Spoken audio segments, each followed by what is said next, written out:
Hello Fantasy Managers and welcome back to another video from myself, Will, and fantasyfootballhub.co.uk. In this video, I'm going to be revealing my first FPL draft. Let's get into it.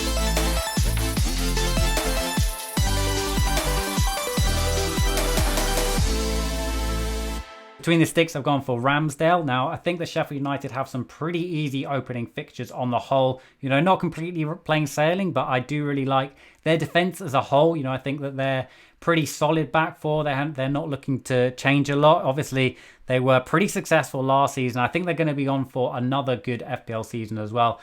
So I'm quite tempted to go for Ramsdale. It's not a position that I'm completely locked in for. The other keeper that I've been considering is McCarthy from Southampton. He's coming in at 4.5.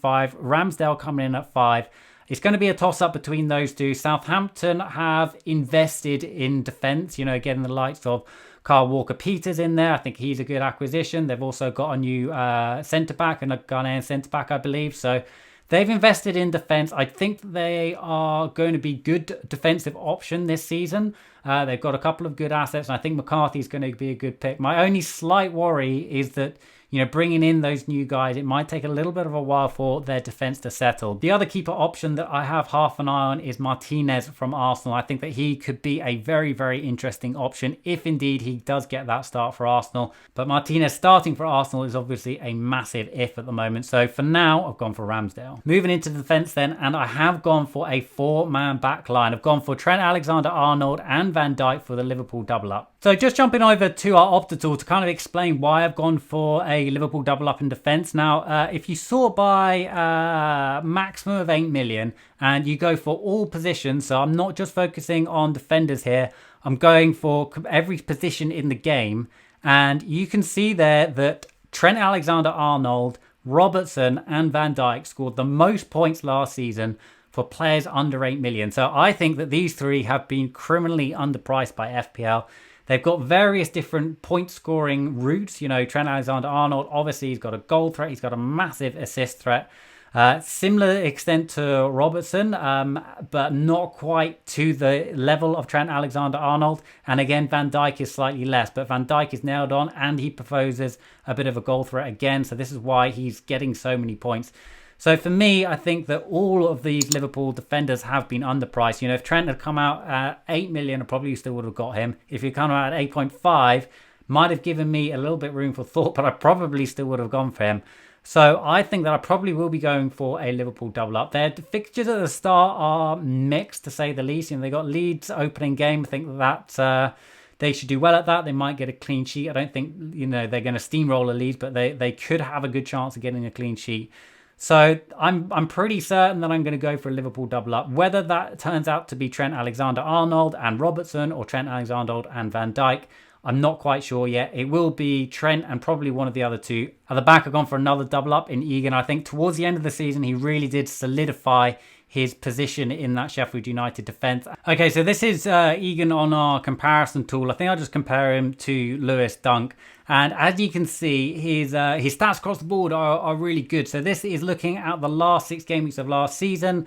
I thought that he really began to play better. You know, there was lots of positive comments from Chris Wilder about him. He really seemed to be getting a lot more threat going forward, as you can see in this diagram. So for me, I think he was a really good pick towards the end of last season. And, you know, going into the start of this one, Sheffield United got good fixtures. He's got that goal threat. I think that he could be a really good pick again. So that's why he's currently in my side. He's not a player that's sort of locked in there. I'm not completely set on going for the Sheffield United double up. You know, as I said, I do like Southampton and perhaps going for the 4.5 option there. And Kyle Walker-Peters could be an interesting shout as well. My other defender that I've gone for is Vinagre. Now, a lot of people saying that, you know, he is just as good as Mac Doherty on the opposite flank. Well, let me tell you, he isn't. But, you know, coming in at 1.5 million cheaper than Doherty, I think that he is definitely worth consideration, and he's someone that's pretty much a lock in my team, to be honest. So I do know that Wolves are potentially looking for another left back, but you know, if they don't find someone, then you know, at 4.5 coming into a defense like Wolves, which is known to be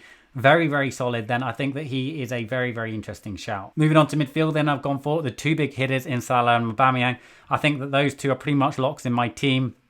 I have to say that I thought that there were loads of midfield options, but when the fixtures got released, the Man City and the Manchester United assets just completely dropped off the radar. West Ham didn't have very good opening fixtures, so the likes of Souček don't really interest me anymore. And rotating the big hitting mids, I think, is going to be an interesting strategy as this season, especially at the start of the season, especially with, Manchester United and Manchester City blanking the first game. So for me, I think that I'll be definitely going with Salah and Aubameyang. I'm not actually sure which one of those will be my captain in Game Week 1, but it will be one of them. I think that, looking at last season, Salah absolutely smashed it and he's gone down in price.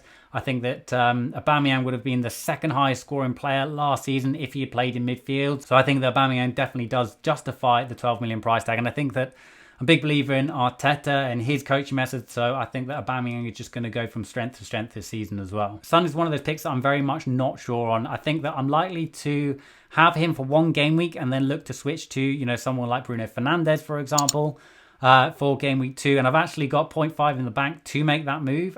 You could look at somebody else, the likes of Willian, for example, from Arsenal. They've got that tasty fixture against Fulham away from home, and I think Fulham is going to be one of those teams that you do want to target because they look like they could potentially be the whipping boys. It's a big if at this stage, but for me, I think Willian could be an interesting shout as well, and just have that money in the bank to upgrade to a Fernandes or potentially look at Greenwood as well. Say Maximan, it makes up the rest of my midfield, coming in at 5.5. I think he offers some potential value. Newcastle have got decent fixtures.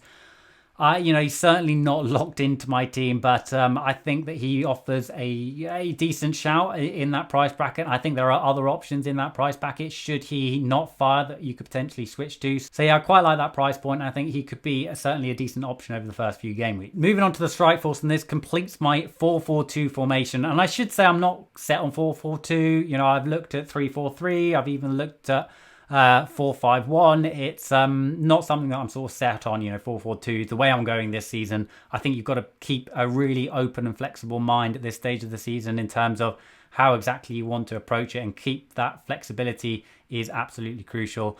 Werner, though, I think that, he's looking like he's a player, doesn't he? And, Chelsea are attacking. They've got some pretty decent opening fixtures, Brighton away first game. He could get off to the ground running. I would say that you don't tend to want a lot of promoted teams, a lot of new players to the league in your Game Week 1 side. So there's that to think about, just because you don't know if they're going to hit the ground running. Similarly, Mitrovic is a little bit different in that he has played in the Premier League before. He did pretty well last time he was here. Last time he started at 6.5. This time he's coming in at 6.0. I think he offers value for money. Fulham have some good opening fixtures, so that's why he's in there. There's also a few other midfielders around that price point that I like the look of, that, you can easily switch to, the likes of Antonio potentially. They're not too far away. And I like having a sort of a more expensive one and a slightly cheaper one in terms of your overall team structure. And that's something which I think is really, really important to consider when you're creating a draft. You don't want to have loads of players at the same price point. It's good to have a lot of flexibility in your squad and be able to move them around. But the one thing I can guarantee you is that all of these picks are not going to hit the ground running. So you've got to have flexible price points to make sure that you are able to jump on the form players, jump on those that have good fixtures, especially with the blank game week 1. Then I think that's really important. Just quickly to round things off on the bench, gone for Button, non-player in 4.0. Don't think that needs a lot of explanation. Gone for Ferguson. Lots of people saying he's the new Wan-Bissaka 4.0. I think that he could be a very interesting option if he starts, and that's still an if at this stage, but it's looking fairly likely. Stevens, solid 4.5. Nothing too fancy about that. And Davis, obviously he doesn't play the first match, but hoping that he might be able to get a few minutes for Aston Villa. But realistically, most week he's not going to come anywhere near my team. If you're interested in Fantasy Football Hub membership, now is the time to sign up. If you've been thinking about signing up, you can join thousands of other people who have signed up, access all our member benefits, 5K League, Opta Stats, WhatsApp groups, FPL team reveals, comparison tool, fixture ticker, hundreds and hundreds of member-only articles. We've also got our brand new app, which is looking absolutely amazing. Super excited for people to start using that. Plus, you can get a pre-season discount now of 25% off for our YouTube followers. Just go to fantasyfootballhub.co.uk/YouTube. I'll leave a link in the information card above and the description below. If you enjoyed this video, please like, comment, subscribe, and all that good stuff. Bye for now.